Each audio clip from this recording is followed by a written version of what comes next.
Suite de la modification de la RAM RBD 44 de Lilliput.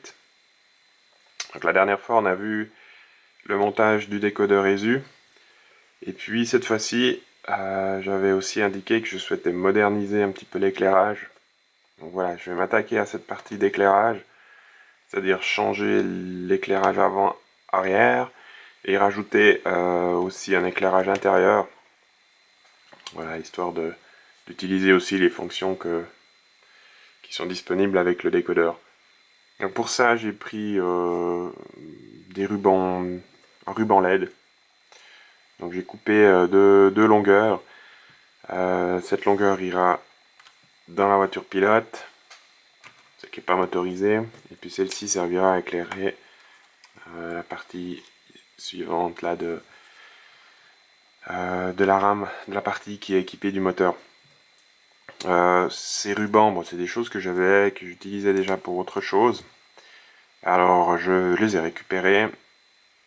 Je trouve sympa parce qu'elles sont pas, c'est pas des grosses LED, donc là, ce sont des SMD 3014 petites LED qui sont réparties de manière assez, voilà, assez large.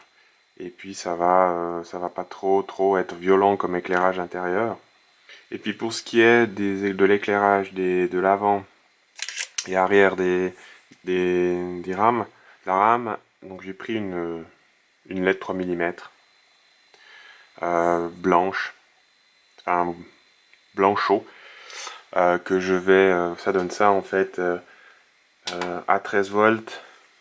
Voilà un peu ce que ça donne. Je sais pas si on voit bien la caméra, mais ça va vraiment changer de ce qui est existant. Je rappelle, ça date de 1997, donc ça fait quelques années. Et donc ces LED sont déjà équipés d'une résistance, ce qui fait que, bon là je l'alimente à 13 volts, donc réellement il n'y a pas de 13 volts qui arrive puisqu'il y a déjà une petite résistante. Puis ce qu'il faut savoir aussi, c'est que le décodeur, en tout cas pour ce qui est de l'intérieur, hein, puisqu'on fera le réglage, mais je vous montrerai ça en détail plus tard, finalement il sort à peu près 8 volts. Mais bon, on verra plus en détail toute cette partie-là au moment du montage. Donc ce que je vais commencer par faire, c'est équiper la RAM, la partie qui est équipée du moteur, et puis je m'occuperai de l'autre partie plus tard. Donc première chose qu'on va faire, c'est démonter. Alors, on passe.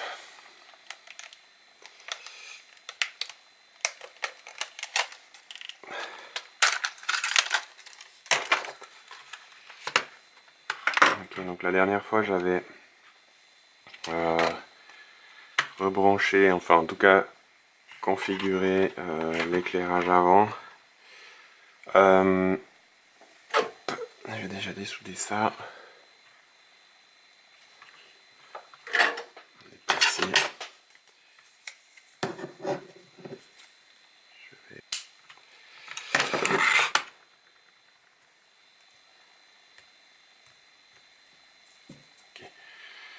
Donc, juste pour info, donc,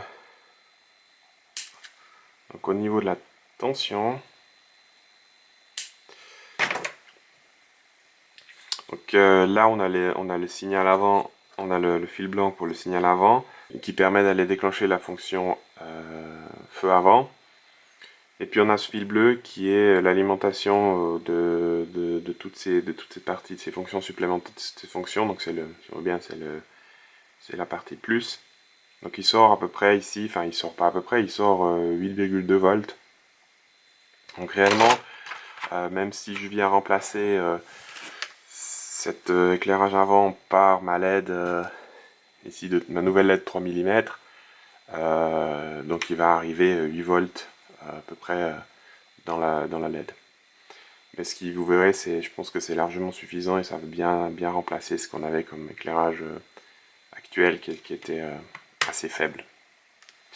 Alors, ce que je vais faire déjà, c'est il va démonter la partie intérieure.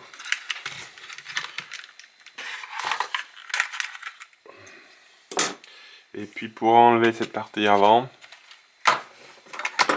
il faut passer par là. la partie du toit, donc il faut enlever le toit. Avec ces petits clips là qui sont à l'intérieur. Ah, j'ai le passage de porte qui m'enquiquine, voilà. Ok. Et puis maintenant, en pinçant ici dessus, voilà.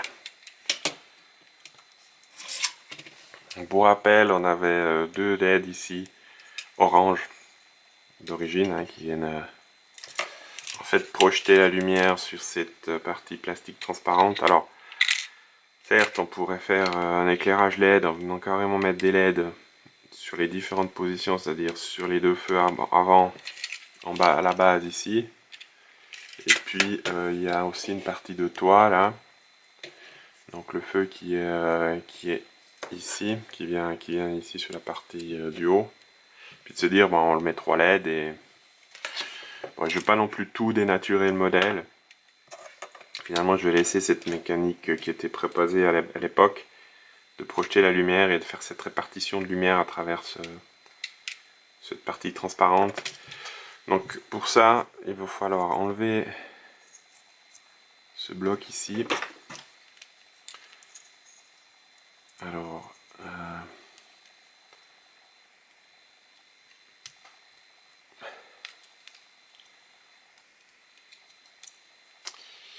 qui est assez bien tenu, voilà.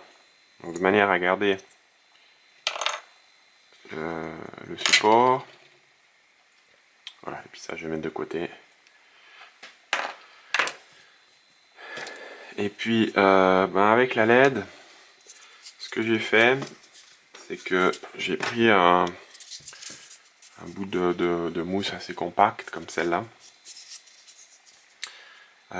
Et puis ce que j'ai fait, c'est que je viens en fait remplacer et boucher avec cette mousse ici le trou qui vient de se faire en enlevant la platine. Et puis je vais simplement glisser la LED à l'intérieur.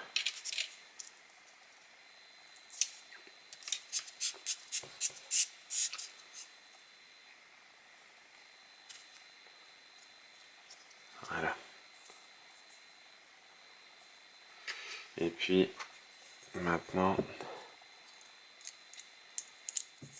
plutôt comme ça. Ouais, c'est juste.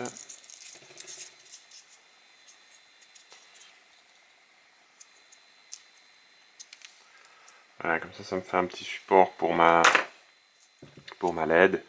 Et puis ça va très bien tenir.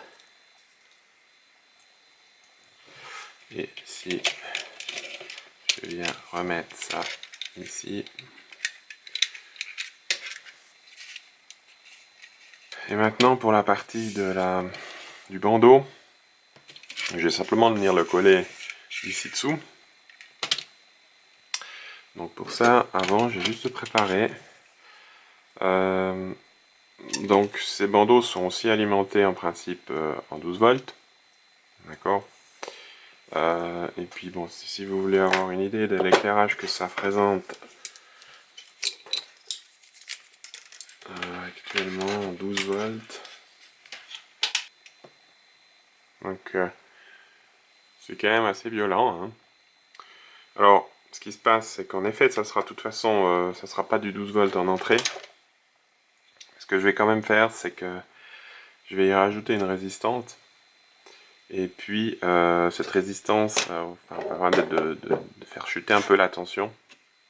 Après, de toute façon, il est toujours possible de régler la luminosité, en fait, directement en programmant la fonction éclairage intérieur. Donc on peut diminuer la luminosité de manière à avoir quelque chose qui se rapproche un peu de la réalité. Donc vous avez vu, c'est du blanc, blanc chaud aussi, pour que ça soit un petit peu plus, avec les vitres encore un peu jaune ici, teintées, ça va être pas mal. Alors pour ça, en effet, je prends une résistance de 540 ohms, et puis je vais directement aller la souder en sortie ici. et puis préparer mon bandeau pour ensuite le fixer sur dans la rame.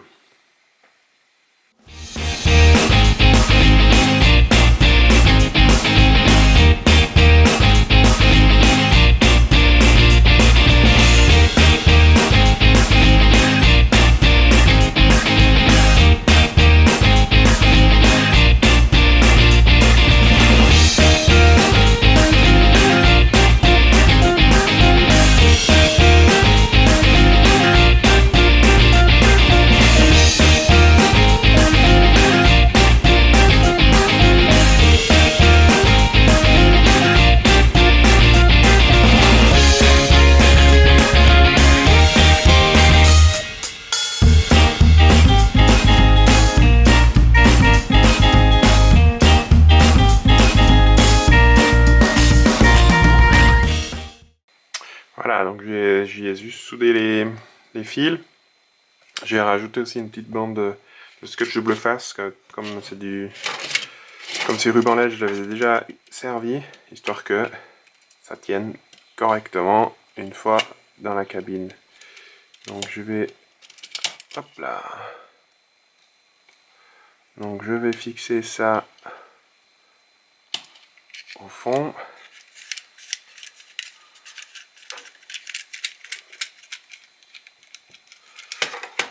Et puis tout ce qui est branchement, je viens de le faire depuis l'arrière, donc c'est-à-dire que ça reviendra, ça descendra ici, ça sera plus simple de venir faire les branchements.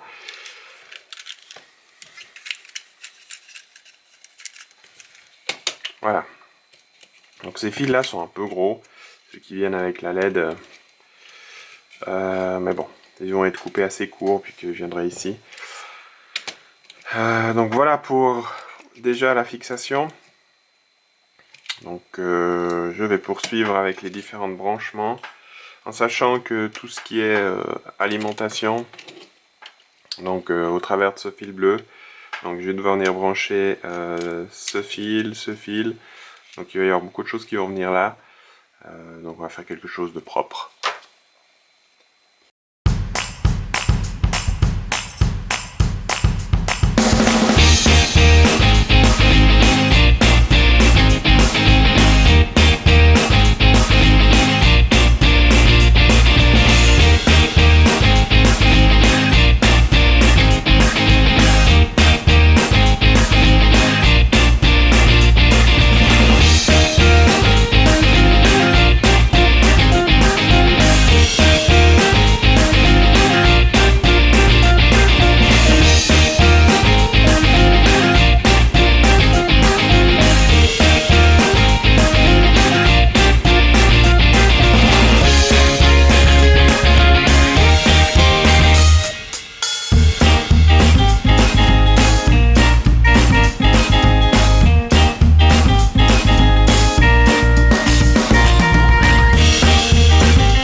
Voilà, alors quelques explications sur ce que j'ai fait là, en termes de branchement. Donc pour ce qui est de l'éclairage intérieur, il faut utiliser la fonction auxiliaire du décodeur. Donc la fonction auxiliaire numéro 1, elle est définie au travers du fil vert. Donc c'est pour ça qu'en fait, bon, voilà, j'ai rallongé ce fil. Alors oui, je sais, j'ai que des fils des fils noirs en fait pour faire ces rallonges. C'est sûr que pour être propre, il aurait vraiment fallu avoir les couleurs, mais bon voilà, j'ai pas déjà des fils de toutes les couleurs, et d'une part, et le noir, ça me permet de bien les cacher. Voilà, enfin bref, c'est perso, mais bon, peu importe. Donc la connexion verte, donc la sortie auxiliaire 1 du décodeur, pour venir alimenter le signal, donc le signal ici de l'éclairage intérieur. J'ai prolongé également ce fil, puisque l'idée c'est de pouvoir aller ensuite à la rame, enfin à la deuxième rame, à la deuxième voiture, pour pouvoir, lorsque j'appuie sur la fonction éclairage intérieur, que les deux wagons s'allument. Ensuite, bah là, le fil bleu qui est l'alimentation. Donc je suis venu ici alimenter le bandeau. Et puis bah, il faut aussi alimenter la LED de l'éclairage avant. Donc finalement j'ai simplement pris l'alimentation ici, j'ai prolongé jusque à l'avant. Et puis là, bah, c'est la fonction éclairage avant qui est définie par la sortie du décodeur du fil blanc et puis qui vient se brancher ici. Donc voilà, ce qui veut dire que j'ai l'éclairage avant et l'éclairage cabine, donc les deux fonctions de base du décodeur. Maintenant, ce qui se passe, c'est que je vais remettre la partie intérieure donc de cette voiture là.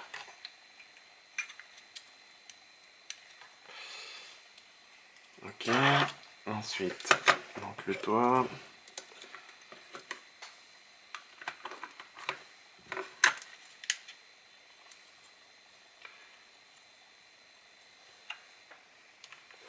Alors les fils, je les ferai passer un peu comme il faut plus tard. Ça, c'est juste maintenant histoire de pouvoir faire un test. Et la même chose avec les fils ici, qui partiront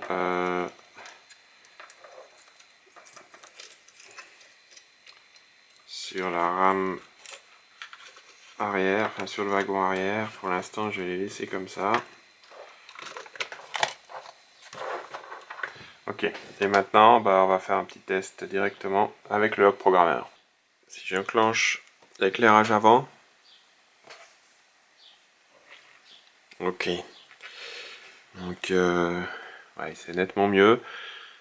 Je mettrai ici à côté la photo que j'ai faite avant avec l'éclairage d'origine.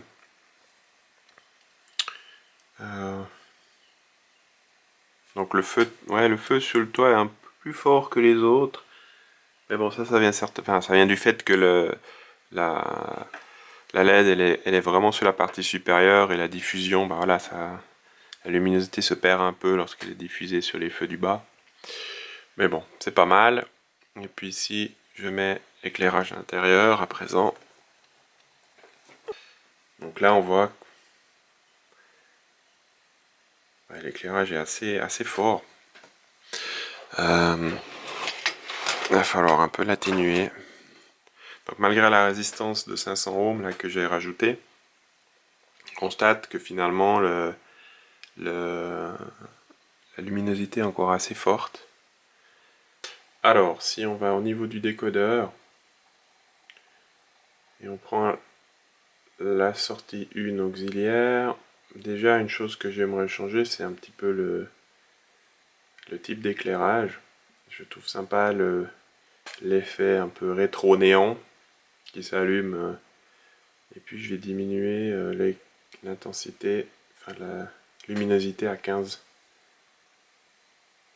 au lieu des 31. Je vais sauver le décodeur.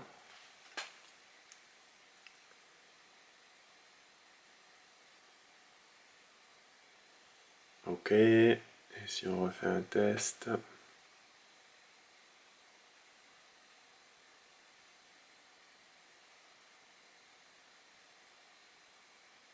Dans cet effet que peut-être que vous voyez à la vidéo, un petit peu d'ondulation, ça le fait pas en vrai, hein. Simplement je pense que c'est le film, le fait de filmer. Je vais peut-être mettre encore moins de luminosité, c'est moins violent. Sauver.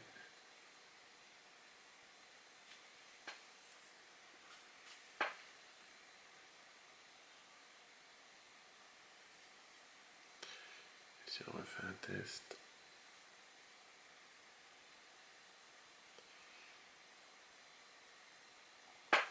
Voilà. Ok. Alors je vais aller avec cette configuration là. Ce que je vais faire maintenant, je vais poursuivre avec l'éclairage du deuxième wagon. Et l'idée donc c'est de pouvoir partir. Alors c'est sûr que il y a l'option de laisser les deux fils là, c'est-à-dire le vert qui correspond au signal vert pour l'éclairage de la cabine, et il faudra aussi alimenter avec le bleu, donc la suite de celui qui est ici, et puis le jaune qui viendra pour pouvoir le signal, pour pouvoir allumer et éteindre l'arrière de la rame. Donc je vais tout retirer 3 fils. Alors c'est vrai, l'option c'est de se dire bon peut-être qu'il faudrait un crochet ou en tout cas un mécanisme de fixation. Moi je pense que si je vais laisser passer ces 3 fils, donc les deux là plus ceux que je vais rajouter, ces 3 fils, ça va pas forcément se voir beaucoup, et puis ça va pas gêner non plus on voit si je prends maintenant la fixation, ce que ça devrait donner au final, ça devrait pas gêner beaucoup au mouvement. Alors après c'est sûr que il va falloir garder les rames ensemble et les déplacer ensemble, pas les deux wagons ensemble et les déplacer ensemble sur le réseau. Mais bon, je vais opter quand même pour cette solution. Alors on va continuer avec la mise en place pour l'éclairage de la deuxième voiture.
Installation faite.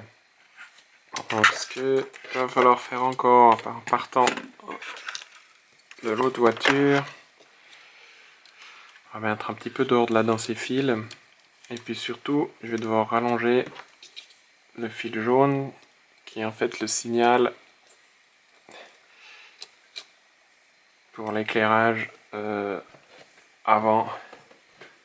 arrière de la rame.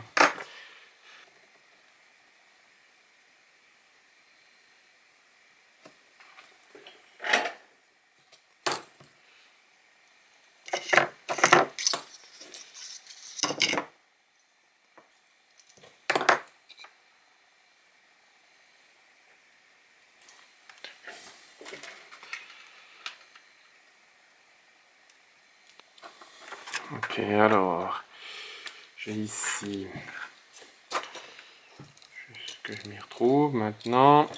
Donc le fil jaune, là j'ai une rallonge pour le bleu, et puis ici ça va être pour le vert,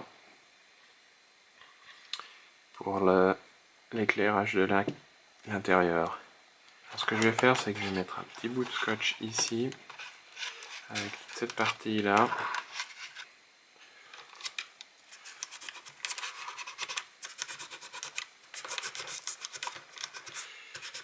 Voilà, et surtout que ça ne vienne pas perturber le système d'accouplage ici. Et puis là, pareil, je vais remettre un petit.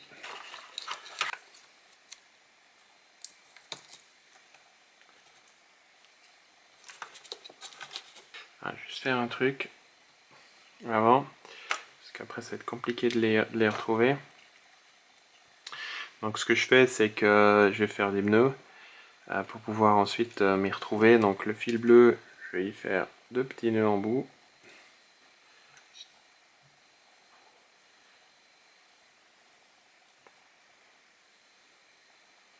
Comme ça. Et le fil jaune, je vais lui en faire un. Donc 2 pour le bleu, 1 pour le jaune. Voilà. Et puis le vert, il n'en a pas. Et puis je viens ici.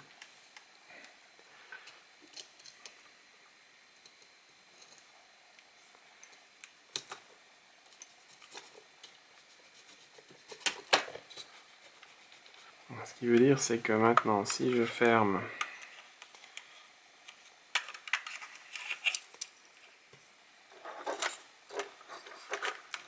cette partie,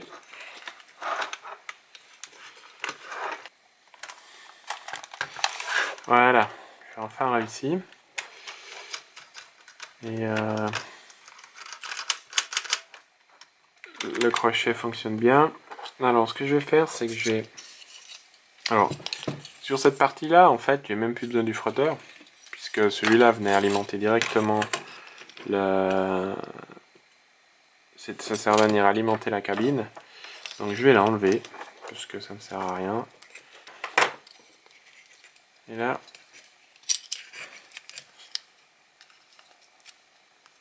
si j'arrive à faire passer... Ah ouais. Voilà. Donc voilà, comme ça le frotteur, j'en ai plus besoin. Maintenant pour ce qui est de la masse. Voilà. Donc ensuite, ça va venir comme ça.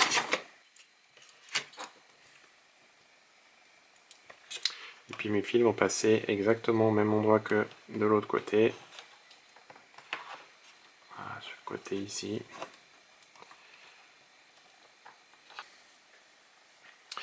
Et puis là, il va falloir que je remette l'intérieur. Alors, comment ça va cette histoire? Comme ça.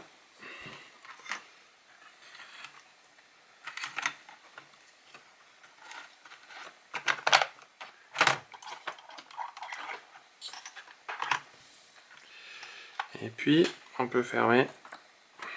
Donc, voilà pour les branchements. On voit bien, j'ai zoomé un petit peu. Donc les câbles, donc les 3 fils. Donc on a le bleu pour l'alimentation globale. Ensuite on a un jaune pour l'arrière. Et puis le vert pour la fonction 1 pour l'éclairage intérieur. Donc voilà, ça reste assez discret. Ok, donc bon, la contrainte on la connaît, hein, puisque du coup dans tout est solidaire, on est obligé de manipuler les deux voitures en même temps. Donc, ce que je vais faire maintenant, je vais remettre ça sur les rails, et puis checker, vérifier si ça fonctionne. L'éclairage avant. Ok, donc on voit bien ici que j'ai bien la lumière, ce qui est bien. Si j'allume maintenant la rame entière, ok, avec cet effet néon. Alors je répète, hein, si ça fait un petit peu d'ondulation, enfin de vibration, ça se fait qu'à l'écran. A priori, ça se fait pas, je le vois pas à l'œil nu. Maintenant, par rapport à tout ce qui est du sens de marche, alors je vais désaccoupler. Donc là, si je change le sens de marche,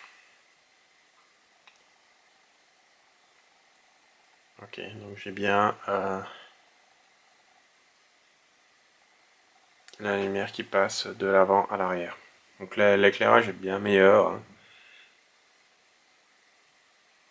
Ok. Mon prochain test, ça va être directement sur la maquette.